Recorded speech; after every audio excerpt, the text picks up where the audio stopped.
The competition channel में आपका बहुत बहुत स्वागत है।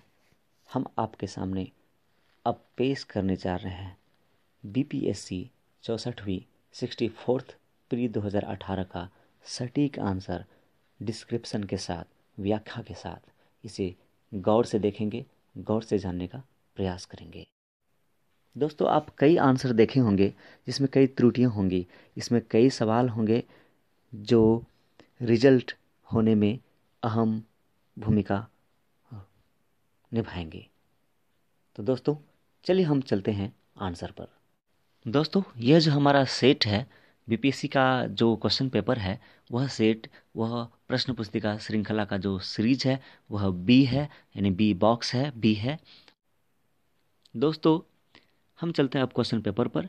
पहला क्वेश्चन है हमारा, निम्न में से कौन सा ईस्ट इंडिया कंपनी के सिपाहियों को विद्रोही बनाने का कारण नहीं था? तो हमारा इसका आंसर होगा ऑप्शन डी, जिसमें अधिकारियों की अक्षमता है। तो पहले मैं आपको यह बता दूं कि अन्य जो कारण हैं, वह कारण बताते हैं कि ये सभी कारण थे, विद्रोही बनाने के कारण थे। तो विद्रोही के बनाने के कौन कौन से कारण हैं, इसका मैं आपको डिस्क्रिप्शन में बता रहा हूँ। जिसमें पहला एक कारण है, ब्रिटिश आर्थिक नीति का शोषणकारी स्वरूप था उस समय। साथ ही अंग्रेजों की भारतीयों के प्रति नस्लीय नीति थी। प्रशासनिक स्तर पर भ्रष्टाचार पनपा हुआ था। व्यपगत नीति, सहायक संधि द्वारा स्थानीय शासकों पर नियंत्रण था। साथ ही धार्मिक नीति के तहत ईसाई धर्म का प्रचार प्रसार शामिल था, जिसमें मिशनरियों को अंग्रेज अधिकारियों का भी सहयोग प्राप्त हुआ। भारतीय समाज में समुद्री यात्रा करना धार्मिक मान्यताओं के अंतर्गत वर्जित था, लेकिन लॉर्ड कैनिंग ने इसे अनिवार्य बना दिया, जिससे सिपाहियों में असंतोष हो गया था। तो तात्कालिक कारण, ब्राउन इनफील्ड बंदूकों का प्रयोग, जिसमें गाय एवं सुअर की चर्बी की प्रयोग की आशंका व्यक्त की गई थी, यह भी एक कारण था। इस प्रकार अधिकारियों की अक्षमता विद्रोह का कारण नहीं था, और हमारा इस प्रकार आंसर होगा डी। दोस्तों, हमारा दूसरा प्रश्न है, मुगल बादशाह बहादुर शाह जफर के बारे में कहा जाता था कि उसके साम्राज्य की सीमा थी। तो साम्राज्य की इसकी सीमा थी, ऑप्शन ए है उनका आंसर, जिसमें ऑप्शन ए में आपका है चांदनी चौक से पालम। इसका ऑप्शन, इसका डिस्क्रिप्शन में मैं आपको बता दूं, मुगल बादशाह बहादुर शाह जफर नाम मात्र का बादशाह था। मुगल शासन का एक साम्राज्य के रूप में पतन लगभग एक सदी पहले ही हो चुका था। इस संदर्भ में प्रश्न में दिया गया विकल्प ए, यानी चांदनी चौक से पालम ही सत्य है।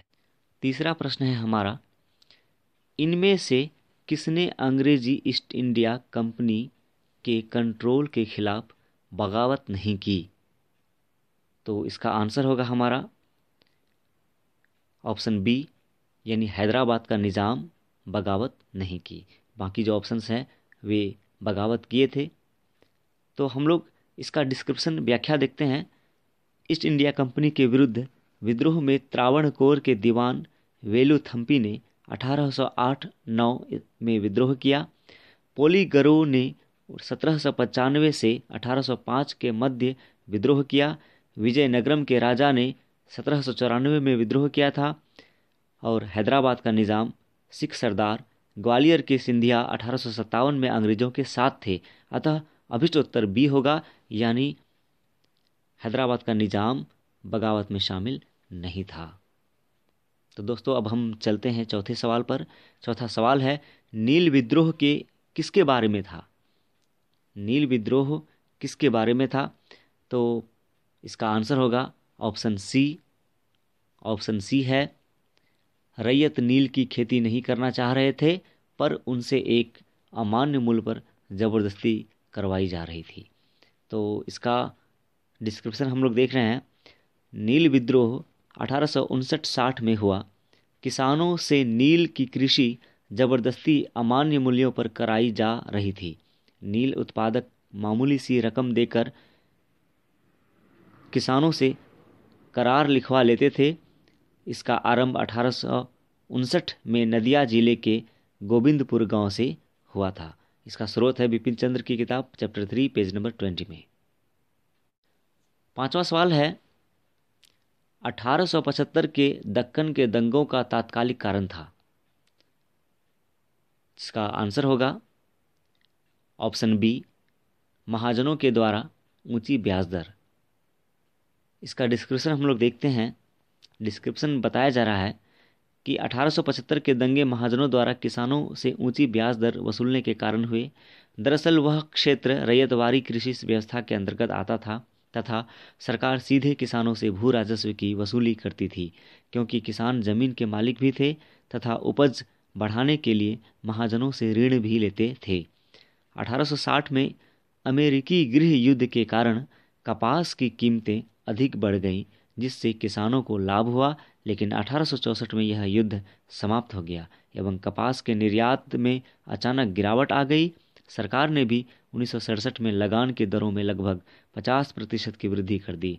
खराब फसल, बढ़ी लगान दर के कारण किसान महाजनों के ऋण जाल में फंस गए, जिसकी परिणति 1875 के दंगे के रूप में हुई और तथा महाजनों का सामाजिक बहिष्कार एवं उनकी संपत्ति को नुकसान पहुंच गया। अतः अभिष्ट उत्तर बी होगा, यानी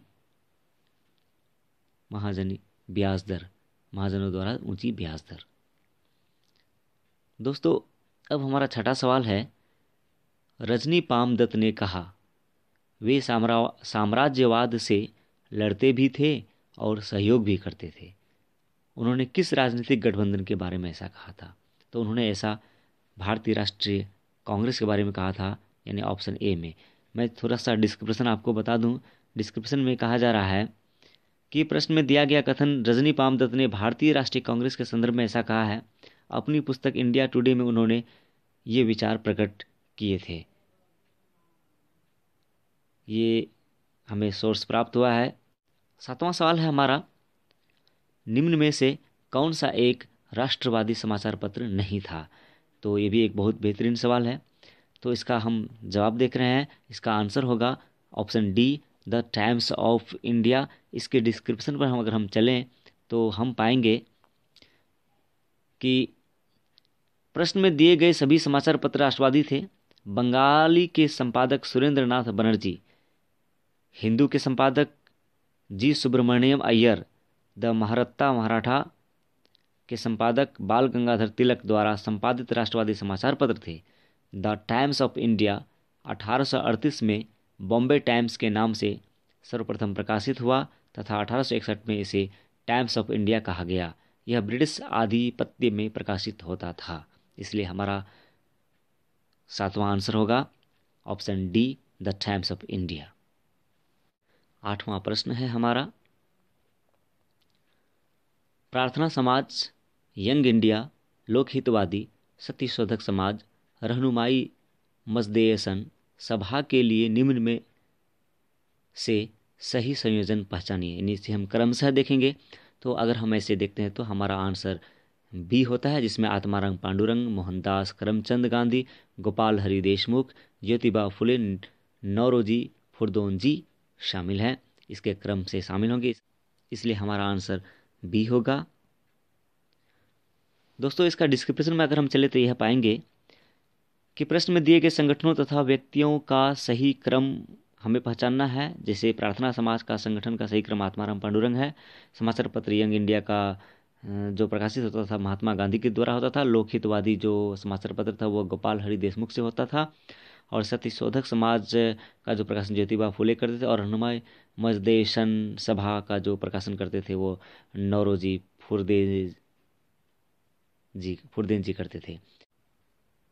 हमारा 9वां सवाल भी इसी तरह का है, जिसमें हमें क्रम ढूंढना है, जिसके संपादकों का क्रम देखना है।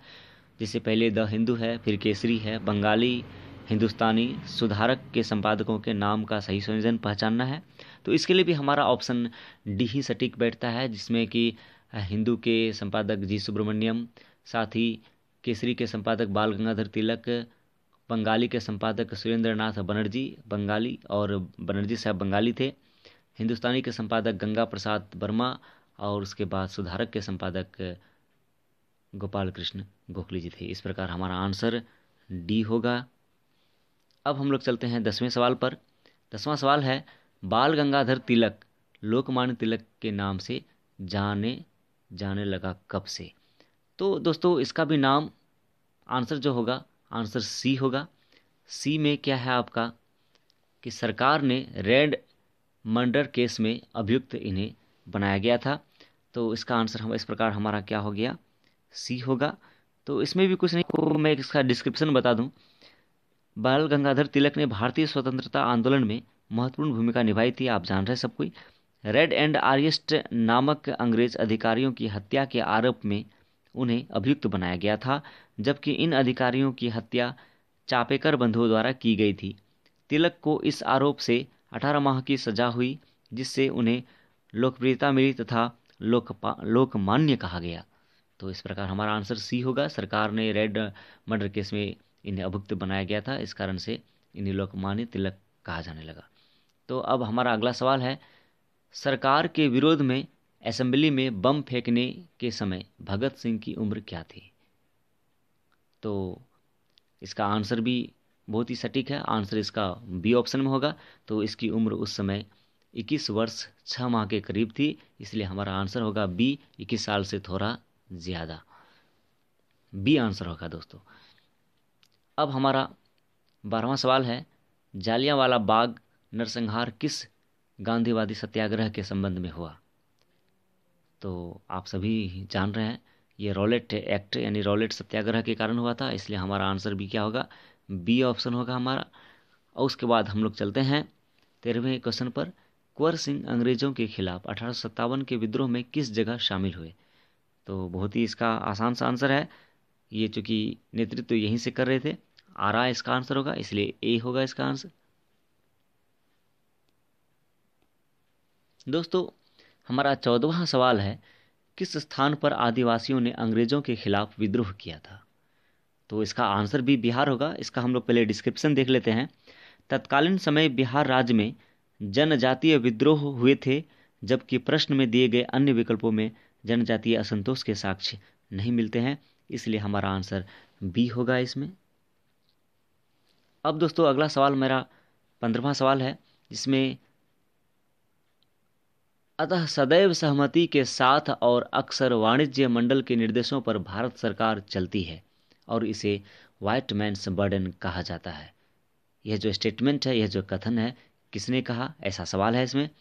तो यह बातें सच्चिदानंद सिन्हा जी द्वारा कही गई थी। सच्चिदानंद सिन्हा जी सी ऑप्शन में है, इसलिए इसका आंसर सी होगा। इसके बारे में कुछ डिस्क्रिप्शन है, व्याख्या है। प्रश्न में दिया गया वक्तव्य बिहार के तत्कालीन नेता सच्चिदानंद सिन्हा जी द्वारा कहा गया था, जो हमें प्राप्त होता है स्रोत विपिन चंद्र की किताब से, भारत का स्वतंत्रता संघर्ष से। तो हमारा इस प्रकार आंसर हुआ, इस आंसर सी। अब हम लोग चलते हैं 16वें प्रश्न पर। 16वें प्रश्न में है, निम्न में से महात्मा गांधी का भारत में पहला सत्याग्रह कौन सा था? तो बहुत ही आसान सा आंसर है, उसका आंसर है आपका चंपारण, जो 1917 में हुआ था। तो सी आंसर हुआ। अब हम लोग 17वें सवाल पे चलते हैं। गांधी जी के असहयोग आंदोलन में लोगों को शराब के परहेज करने का आग्रह किया था। फलस्वरूप सरकार के राजस्व में भारी कमी आई। एक प्रदेश की सरकार ने लोगों को फिर से शराब पीने को प्रेरित करने के लिए प्रमुख व्यक्तियों की एक सूची प्रसारित की जो शराब पीते थे। उस प्रदेश का नाम बताइए। बहुत ही सटीक है, ये जो प्रदेश है आपका बिहार है, आंसर आपका बिहार होगा। इसमें खास बात, इसका डिस्क्रिप्शन में आपको बता दूं कि असहयोग आंदोलन के दौरान बिहार सरकार ने लोगों को एल्कोहल पीने के लिए प्रेरित किया था। तो आंसर आपका बिहार होगा। अब हम लोग चलते हैं 18वें प्रश्न पर। नमक सत्याग्रह के दौरान बिहार में लोगों ने नमक बनाने के साथ साथ किस कर के विरोध के द्वारा सरकार का विरोध किया था? तो कौन सा कर के द्वारा सरकार का विरोध किया था? तो वह आंसर आपका है चौकीदारी कर का विरोध किया था, जो 1930 में ऐसा हुआ था। तो 18वां का आंसर हमारा क्या होगा, ए होगा। अब 19वां सवाल है हमारा, फरवरी 1938 में बिहार की चुनी हुई सरकार ने किस कारणवश इस्तीफा दिया था? 1938 में, फरवरी 1938 में बिहार की चुनी सरकार ने किस कारणवश इस्तीफा दिया था? तो इसका भी आंसर होगा हमारा डी ऑप्शन होगा। राजनीतिक बंदियों को छोड़ाने के कारण।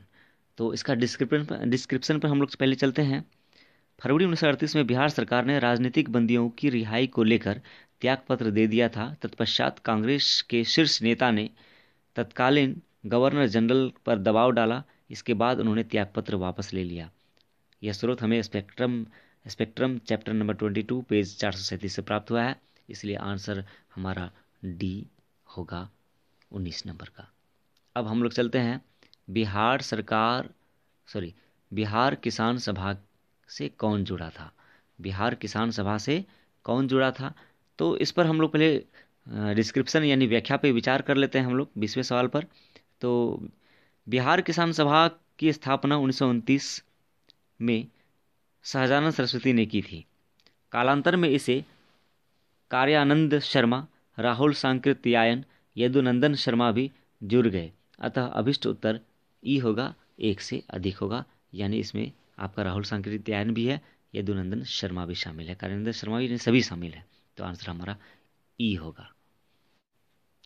हमारा 21वां सवाल है, एक कमरा जिसकी लंबाई 12 मीटर, चौड़ाई 9 मीटर एवं ऊंचाई 8 मीटर है, में रखे जा सकने वाले खंभे की अधिकतम लंबाई क्या होगी। तो यह है घनाभ आकार का कमरा है और इसमें सबसे अधिकतम अगर छड़ की लंबाई या खंभे की लंबाई अगर देना चाहते हैं, जो हटाने की बात हो रही है, तो नीचे वाले कॉर्नर से हम ऊपर वाले कॉर्नर से मिलाएंगे डायगोनली विकर्ण के रूप में। तो वह हमारा क्या होगा, लंबाई का स्क्वायर जोड़ चौड़ाई का स्क्वायर जोड़ ऊंचाई का स्क्वायर, तीनों का प्लस का रूट अंडर। तो अगर हम जब ऐसा निकालते हैं 12 का स्क्वायर जोड़ 9 का स्क्वायर जोड़ 8 का स्क्वायर और रूट अंडर उसके बाद डालते हैं, तो इस तरह से हमें प्राप्त होता है टोटल 289 रूट अंडर, और 289 का रूट निकलेगा बाहर में आकर के 17। इसलिए आंसर होगा हमारा सी। तो सी आंसर होगा हमारा। अब हम लोग चलते हैं 22 नंबर पे सवाल पे। एक रेलगाड़ी जिसकी लंबाई 150 मीटर है, उत्तर दिशा की तरफ 144 किलोमीटर प्रति घंटा की गति से चलते हुए 250 मीटर लंबी एक पुल को पार कर सकेगी। तो हम लोग पहले एक पर यहाँ पर विचार करेंगे मात्रक पर, यानी इकाई पर। तो इकाई आप देख रहे हैं कि स्पीड जो है, गति जो है, वो 140 किलोमीटर प्रति घंटा यानी किलोमीटर प्रति घंटा में है। और बाकी जो दूरी दी हुई है, रेल की लंबाई हो या फिर क्या कहते हैं लंबे पुल की जो लंबाई है, वो मीटर में है। तो हम लोग क्या करते हैं, पहले 144 को किलोमीटर प्रति घंटा को हम लोग मीटर प्रति सेकंड में बदल लेते हैं। तो अगर ऐसा बदलते हैं तो हम लोग 5/18 से गुणा करते हैं। तो इस तरह से हमें क्या प्राप्त होता है, 40 मीटर पर सेकंड प्राप्त होता है इसका स्पीड। और हम क्या करेंगे, दोनों दूरी को जोड़ते हैं, 150 प्लस 250 को जोड़ेंगे और उससे भाग दे देंगे 40 को, यानी 400/40 होगा, अर्थात हमारा आंसर होगा 10 सेकंड प्राप्त होगा। इसलिए 22 का आंसर होगा डी आपका। अब हम लोग चलते हैं 23 नंबर सवाल पर। 1 और 50 के बीच कितनी अभाज्य संख्याएं आती हैं। सीधा सा जवाब है 1 और 50 के बीच 15 अभाज्य संख्याएं आती है, इसलिए आंसर हमारा बी होगा। तो वैसे भी आपको मैं बता दूं कि 1 से 100 के बीच 25 अभाज्य संख्याएं हैं और 1 से 50 के बीच 15 अभाज्य संख्याएं होती हैं। 1 से 25 के बीच 9 अभाज्य संख्याएं होती है, साथ ही 1 से 10 के बीच 4 अभाज्य संख्याएं होती है। तो दोस्तों इससे हम लोग जान लेंगे। अभाज्य संख्याएं भी बहुत ही आसान है, 2 3 5 7 11 13 17 23 29 31 37 41 43 47, कुल मिलाकर के 15 हो गए 1 से 50 के बीच। अब हम लोग चलते हैं 24वें नंबर पे सवाल पर। तो बहुत ही आसान है, एक्स का वैल्यू इसमें दिया हुआ -2/3 और 9x² - 3x - 11। तो हम लोग कुछ नहीं करेंगे, बस x का मान उसमें रखेंगे x की जगह पर। तो इस तरह से सोल्यूशन करेंगे। तो सोल्यूशन आपको बगल में दिखाया भी जा रहा है, तो दिखाया हुआ है। इस तरह सोल्यूशन करेंगे तो हमारा आंसर प्राप्त होता है -5 होता है। तो हमारा 24 का आंसर होगा सी।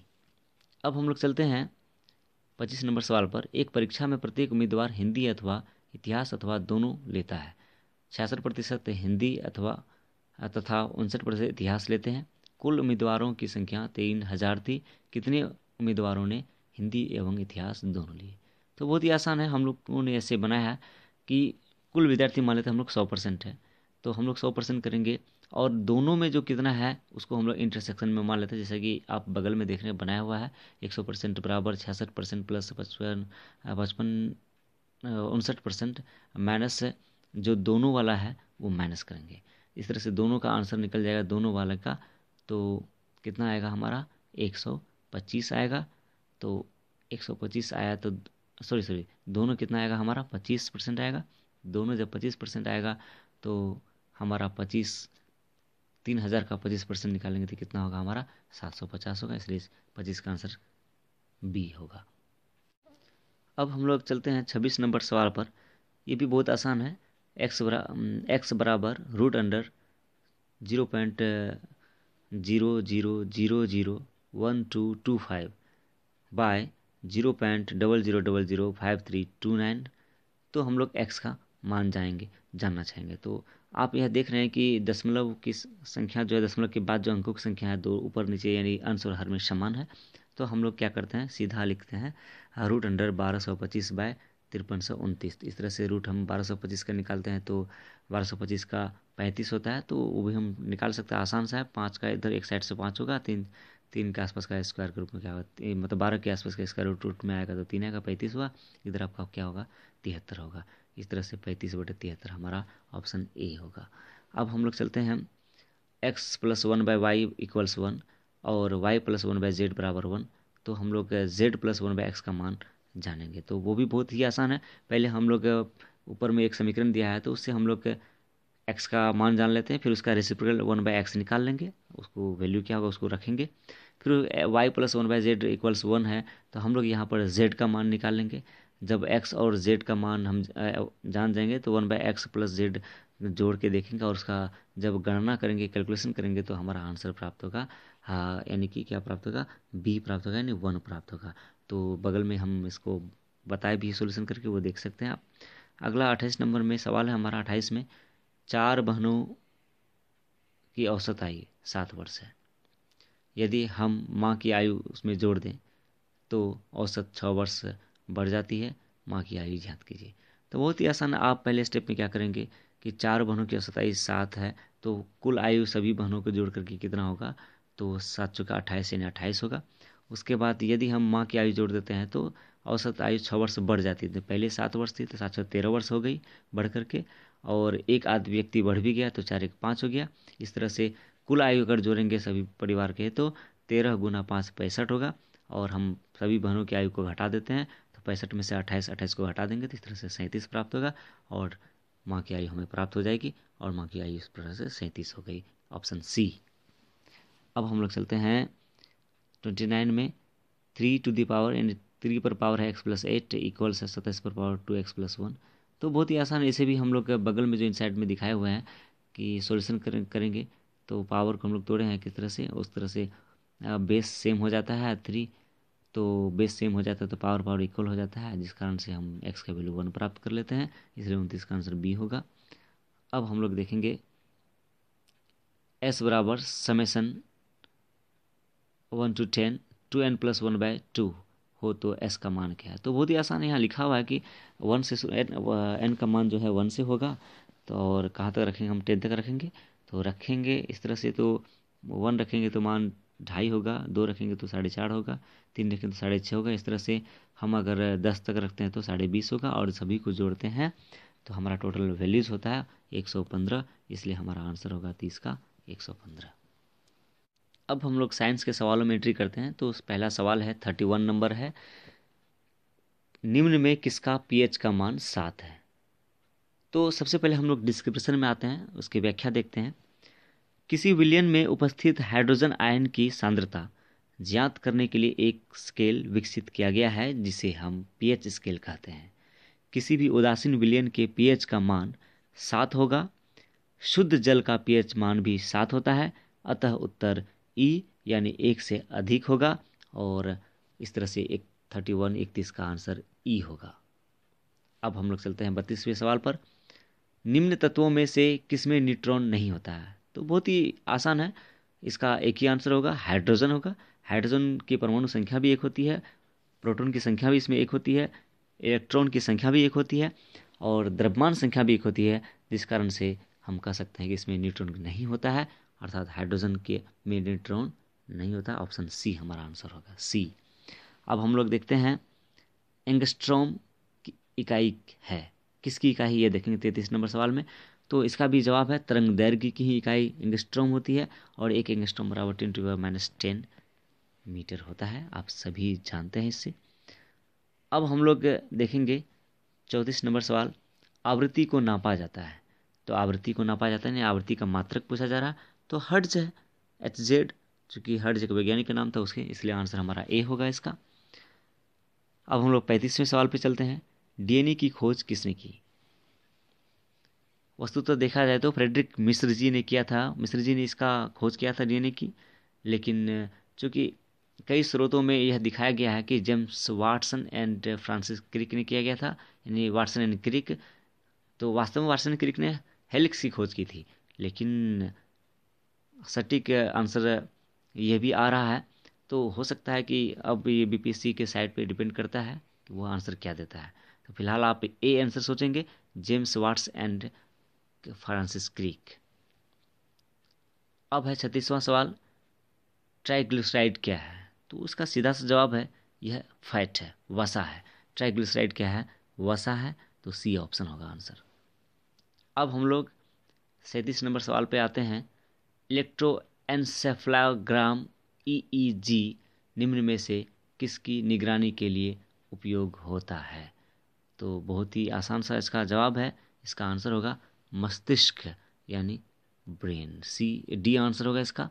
अब 38वां सवाल, शरीर का तापक्रम नियंत्रित करता है। तो इसका भी आंसर होगा बी ऑप्शन, हाइपोथैलेमस। 39 का सवाल है, सही कथन को देखना है। तो इसमें सही कथन को अगर मिला के देखा गया है तो हम लोग एक ट्रिक जानते हैं कि किसका तरंग दैर्घ्य ज़्यादा होता है वह पकड़ना है। तो हम लोग एक ट्रिक है विबग्योर, VIBGYOR। इस तरह से किसी भी हालत में हम देख रहे हैं कि लाल प्रकाश का तरंग दैर्घ्य बैगनी प्रकाश के तरंग दैर्घ्य से ज़्यादा नहीं, विबग्योर। तो विबग्योर भी छोटा होता है और विबग्योर आर बड़ा होता है, तो आर सबसे अधिक बड़ा होता है, इसलिए ऑप्शन इसका होगा बी। अगला हमारा सवाल है, 40 डिग्री सेल्सियस का मान फ़ारेनहाइट स्केल में क्या होगा।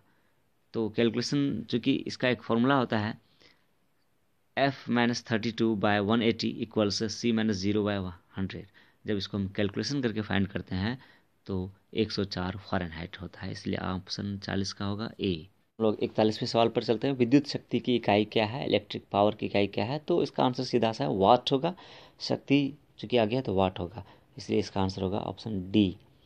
अब हम लोग देखते हैं विद्युत मीटर से, तो ये ऊर्जा का ट्रांसफ़र के बारे में बताया जा रहा है, तो इसका आंसर सीधा है सी ऑप्शन होगा। तो विद्युत ऊर्जा का यांत्रिक ऊर्जा में बदला जाता है, यही आंसर सही होगा इसमें, इसलिए इसका सी आंसर होगा। अब हम लोग 43 पे चलते हैं, मानव शरीर में होता है लगभग 70% पानी, यही आपका आंसर सही होगा, 70% वास्तव में ही पानी होता है, तो इसलिए ए ऑप्शन होगा इसका। 44 में विद्युत धारा निम्न में से किस उपकरण से मापी जाती है। तो एमीटर है, हम लोग जो घरों में बिजली नापने का जो मीटर लगा होता है उसी को हम लोग एमीटर कहते हैं, वही एमीटर यानी बी ऑप्शन होगा इसका आंसर। अब हम लोग ग्रीन हाउस गैसों में मुख्य घटक होता है, तो मुख्य घटक पूछा जा रहा है, ऐसे तो ये भी घटक हो सकते हैं, होते हैं, तो मुख्य घटक आपका ए है, तो ऑप्शन कार्बन डाइऑक्साइड होगा इसका। उसके बाद 46 में सवाल है, आइंस्टीन को नोबेल प्राइज़ किस वर्ष किस कार्य पर मिला था। बहुत लोग गलती से इसे संगति एवं ऊर्जा की तुल्यता आंसर बिठा चुके हैं, लेकिन वास्तविकता यह है कि इसका आंसर होगा प्रकाश विद्युत प्रभाव के लिए उसे नोबेल पुरस्कार मिला था। तो इसका आंसर इस प्रकार क्या होगा, डी ऑप्शन होगा। अगला है आपका 47, कोशिका का शक्ति स्रोत होता है, यानी ऊर्जा का स्रोत होता है निम्न में कौन। तो ऑप्शन बी इसमें झलक रहा है, माइटोकॉन्ड्रिया होगा, माइटोकॉन्ड्रिया ही उसे पावर हाउस हम लोग कहते हैं, बी ऑप्शन होगा इसका आंसर। 48 में एड्स किन कारणों में से किसके द्वारा होता है, निम्न कारणों में से किसके द्वारा होता है। तो एड्स विषाणु द्वारा होता है, ऑप्शन सी इसका आंसर होगा। अगला क्वेश्चन है, आर्द्रता किस उपकरण से नापी जाती है। आर्द्रता पूछा जा रहा है, तो इसका आंसर होगा हाइग्रोमीटर, HYGRO, हाइग्रोमीटर होगा। बहुत आदमी इसे हाइड्रोमीटर समझ लेते हैं, लेकिन ऐसा है नहीं, हाइग्रोमीटर आंसर होगा, इसलिए आंसर बी ऑप्शन होगा। अब 50वां सवाल है, दाब की इकाई क्या है? तो दाब की इकाई, सबसे पहले हम लोग दाब का फॉर्मूला जानते हैं, एक साइड नीचे लिखा हुआ है, देख सकते हैं आप। P बराबर F/A होता है। F मतलब फोर्स बाय एरिया होता है। तो फोर्स का जो मात्रक होता है न्यूटन होता है, नीचे होता है एरिया, एरिया तो मीटर स्क्वायर, इस तरह से हम लोग बोलते हैं मीटर पर मीटर स्क्वायर। पहला ऑप्शन में दिया हुआ है, ये आंसर होगा मीटर प्रति मीटर स्क्वायर। दोस्तों 51 से लेकर के 100 तक के सवाल के लिए अगला वीडियो में आप जाएं, जिसका लिंक डिस्क्रिप्शन में दिया हुआ है। इसे एक साथ बनाना थोड़ा मुश्किल था, तो अगला लिंक डिस्क्रिप्शन में दिया हुआ है, उसे देखें और आंसर जानें व्याख्या सहित। अगर हमारा वीडियो आपको अच्छा लग रहा है तो इसे ज़रूर शेयर करें। साथ ही अगर आपने हमारे इस चैनल को सब्सक्राइब अभी तक नहीं किया है तो ज़रूर सब्सक्राइब